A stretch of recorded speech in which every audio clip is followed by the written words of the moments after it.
friends, welcome to Inspiration IES Daily News Analysis. Today is 4th January 2024 and we are going to discuss important news articles of Hindu, Indian Express and PIB.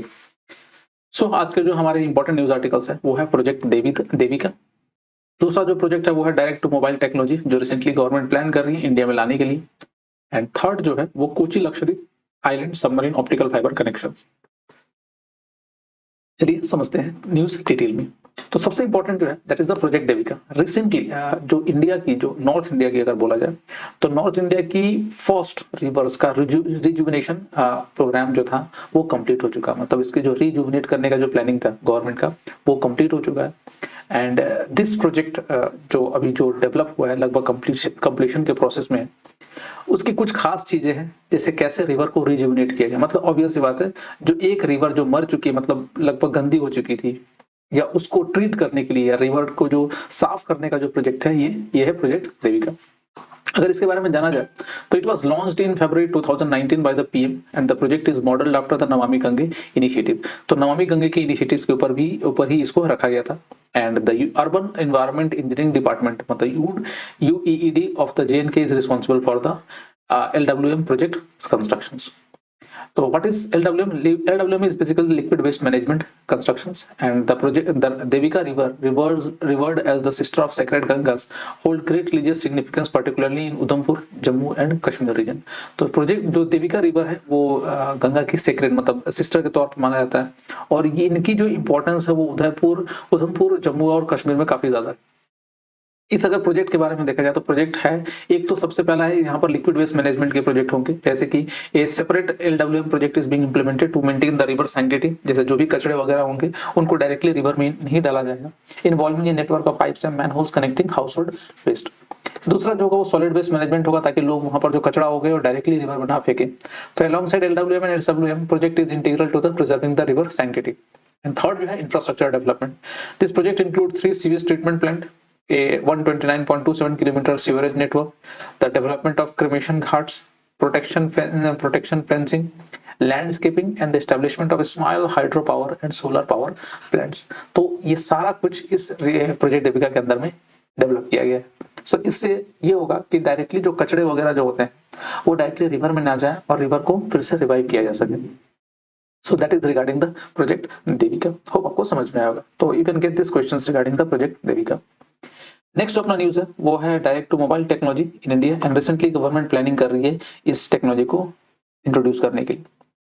बहुत ही revolutionary technology है जिसमें आपको जो TV हो गया या live content जो होंगे वो डायरेक्टली आपके मोबाइल में ब्रॉडकास्ट होंगे, ना कि थ्रू इंटरनेट कनेक्शंस। मतलब यहाँ पर इंटरनेट कनेक्शंस की जरूरत ही नहीं पड़ेगी आपको लाइव कंटेंट वगैरह देखने के लिए। आप कुछ वैसे समझ लीजिए कि जैसे कोई एक आपका मोबाइल एक टीवी है और जैसे टीवी जो डेटा रिसीव करता है वैसे ही आपका मोबाइल भी रिसीव करेगा डायरेक्ट लाइव कंटेंट, जैसे कि लाइव मैच वगैरह हो गया, बाकी सारी चीजें वो डायरेक्टली आपके मोबाइल पे फीड होगी। तो इसमें मतलब आपका जो लैगिंग वगैरह होता है वो depending upon the internet speeds वो नहीं होगा और सबको समान रूप से डेटा मिलेगा।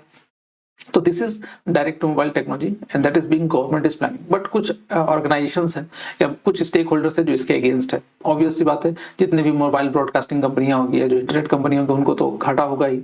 तो they are basically being opposing it. क्या है थोड़ा समझते हैं पहले इसको। ये न्यूज क्या है? The telecommunication engineering centre TEC has identified significant challenges in implementing direct to mobile technology which allows streaming TV content directly to mobile phone without an internet connection। तो आपको समझ में आया होगा ये content.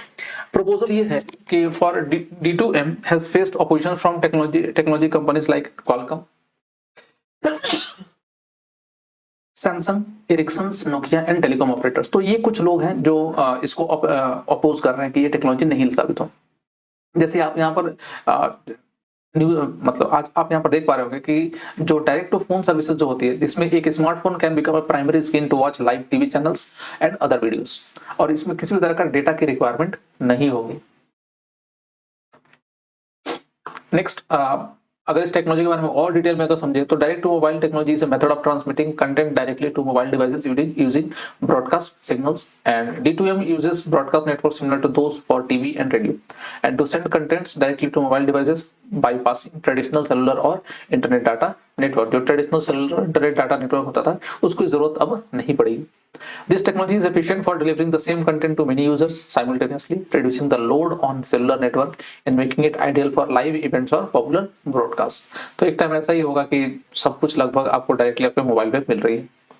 Mobile devices need to be equipped, हाँ, but इसके लिए मोबाइल डिवाइसेस को अपग्रेड करना पड़ेगा। Equipped with specific hardware to receive and decode broadcasting signals, which may require new standard in smartphone manufacturing. Next जो है direct to mobile can offer high quality video and audio streaming as it doesn't depend on the variable speed and stability of an internet connections। तो उसकी जरूरत क्योंकि यहाँ पर नहीं है तो काफी स्पीड होगा ये। लास्ट अगर देखा जाए की चैलेंजेस क्या क्या है, तो पहले चैलेंजेस तो ये है कि integrating smartphones with D2M and digital terrestrial TV to mobile devices technology is a major challenge. सबसे पहला वो बड़ा चैलेंजेस होगा। दूसरा, implementing technologies like advance television system committee. 3, next generation TV may necessitate a new nationwide network for indoor coverage, adding complexity। वो भी एक कहीं ना कहीं कॉम्प्लेक्स होगा। The adoption of D2M technology could lead to higher cost for smartphones manufacturers and consequently higher phone prices। ठीक है, phone के प्राइस भी ज्यादा होंगे। यहाँ पर challenges include the availability of a handset ecosystem, scalability, business viability and spectrum requirement। तो ये कुछ चीजें हैं जो जरूरत पड़ेगी। दूसरा, government intent and potential uses of D2M क्या क्या हो सकता है। तो सबसे पहला ये है कि the government aims to explore the convergence of broadcasting and broadband services through D2M technology, पहला। दूसरा, users could receive terrestrial digital TV content on handset similar to FM रेडियो। The technology could broadcast emergency alert, public safety messages and social services. And third जो है, telcos could offload video content to broadcasting networks, reducing network congestions. तो ये कुछ चीजें हैं जो government basically plan कर रही है and to the potential users. हालांकि ये बहुत ही रिवोल्यूशनरी टेक्नोलॉजी है, बट इससे जो इंटरनेट कंपनियां हैं उनको बहुत ज्यादा लॉस होने के चांसेस हैं, क्योंकि फिर बहुत सारा डेटा उनका यूज नहीं होगा which can be directly broadcasted to the TVs या मोबाइल फोन्स। चलिए अपने अगली न्यूज से बढ़ते हैं। अगला जो अपना न्यूज है वो है subsea cable and recently government is planning to lay down optic fibre cable in our Lakshadweep island. तो लक्षद्वीप के रीजन वाले जो आइलैंड जितने हैं उनको कनेक्ट करने की बात चल रही है। तो Kochi Lakshadweep island submarine optical fibre connection project recently आपको दिख रहा होगा, ये केरला के थ्रू ये कनेक्ट हो रहा हर जगह, ये जो जितने भी आपके जो लक्षद्वीप आइलैंड है क्या है। Recently, the Prime Minister of India is in Karavati, Lakshadweep, inaugurated Kochi Lakshadweep Island submarine optical fiber cable connection project, and ये जो project है, it is the submarine cable connectivity project from mainland Kochi to 11 Lakshadweep Island, namely Kavarati, Agati, Amini, Kadamat, Chetlet, Kalpeni, Minikoy, Antrod, Hilton, Bangaram and Bitra has been extended, and the project is funded by Universal Service Obligation Fund (USOF), Department of Telecommunication। Next, the major activities related to the project include marine route survey, submarine cable line, civil construction of CLS stations, installations, testing and commissioning of end terminals। तो ये कुछ चीजें हैं जो basically आपके Kochi Lakshadweep island project में है। Next significant क्या है इस प्रोजेक्ट का, तो सबसे पहला ये है कि this project will lead to the increase in internet speed, unlocking new possibilities of opportunities. तो हमारे जो आइलैंड नेशंस हैं या आइलैंड जो कंट्री जो रीजन्स है वहां पर इंटरनेट की स्पीड बढ़ सकेगी। And for the first time since independence Lakshadweep will be connected through submarine optic fibre cable. The dedicated submarine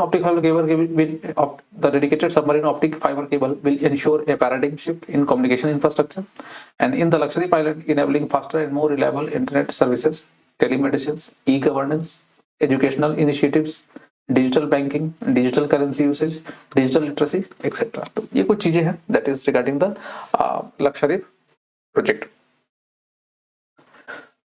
hope आपको समझ में आएगा।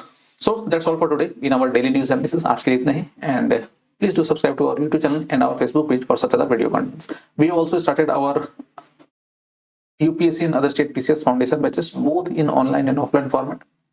If you are preparing for any form of government examinations or civil services, you can call in this number for free demo classes। Thanks for watching and please do take care of yourself।